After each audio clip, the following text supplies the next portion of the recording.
चीन चालबाज धूर्तबाज के अलावा बहुत जल्द ही एक खिताब और अपने नाम करने वाला है, वो है नामर्द। जी हाँ, ऐसा हम इसलिए कह रहे हैं क्योंकि चीन में जन्म दर में अचानक से कमी आ गई है। इसके पीछे की वजह है चीन में नामर्दों की संख्या बढ़ रही है। मीडिया रिपोर्ट्स के मुताबिक चीन की जन्म दर 2022 में और ज्यादा गिरकर 1.09 के ऐतिहासिक निम्न स्तर पर पहुंच गई है। हांगकांग के नेशनल बिजनेस डेली अखबार ने एक रिपोर्ट प्रकाशित की जिसमें देश की लगातार गिरती जन्म दर के बारे में बताया गया है। घटती आबादी से जूझ रहे देश के लिए ये चिंता की बात हो सकती है। रिपोर्ट में बताया गया 1.09 का आंकड़ा चीन के population and development research centre ने दिया है। अब चीन की जन्म दर उन देशों में सबसे कम हो गई है जहां की आबादी 10 करोड़ से ज्यादा है।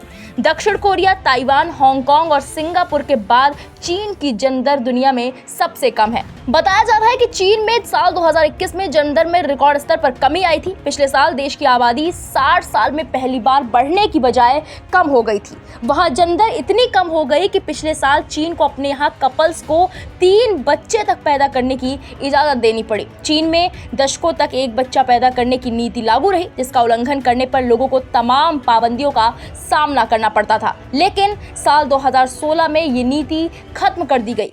2016 में ये फैसला लेने के पीछे चीन की तेजी से बूढ़ी होती आबादी थी। चीन इसका आर्थिक खामियाजा नहीं भुगतना चाहता था, लेकिन शहरी इलाकों में महंगी होती रोजमर्रा की जिंदगी के चलते भी लोग एक ही बच्चा पैदा करते थे। चीन के राष्ट्रीय सांख्यिकी ब्यूरो के आंकड़े बताते हैं कि साल 2021 में प्रति 1000 लोगों पर जन्म दर 7.52 रही, जो 1949 के बाद से सबसे कम है।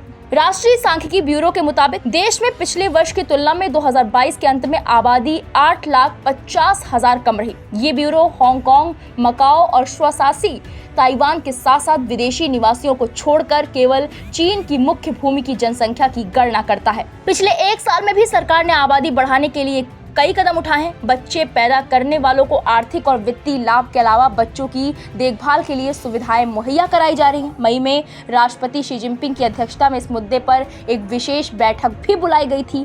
हांगकांग की परिवार नियोजन एसोसिएशन ने कहा, इस विशेष चीन प्रशासित क्षेत्र में ऐसी महिलाओं की संख्या 5 साल में दोगुनी होकर 2022 में 43.2% हो गई, जिनके पास एक भी बच्चा नहीं है। ऐसे जोड़ों की संख्या भी कम हुई है जिनके पास 1 या 2 बच्चे हैं। 2017 में बच्चों की संख्या प्रति महिला देश में 1.3 थी, जो 2022 में घटकर 0.9 रह गई थी। देश में शादियों की संख्या भी घट रही है। 2016 में ये फैसला लेने के पीछे चीन की तेजी से बूढ़ी होती आबादी थी। चीन इसका आर्थिक खामियाजा नहीं भुगतना चाहता था, लेकिन शहरी इलाकों में महंगी होती रोजमर्रा की जिंदगी के चलते भी लोग एक बच्चा पैदा करते थे। चीन के राष्ट्रीय सांख्यिकी ब्यूरो के आंकड़े बताते हैं कि साल 2021 में प्रति 1000 लोगों पर जन्म दर 7.52 रही, जो 1949 के बाद से सबसे कम है। हालांकि चीन की सरकार इस गिरावट को ज्यादा तूल नहीं दे रही है। चीन के विदेश मंत्रालय के प्रवक्ता वांग वेनबिन ने कहा था कि जनसंख्या से लाभ सिर्फ संख्यात्मक नहीं बल्कि गुणात्मक भी होता है। उन्होंने मीडिया से बातचीत में कहा, जनसंख्या अहम है लेकिन प्रतिभा भी महत्वपूर्ण है।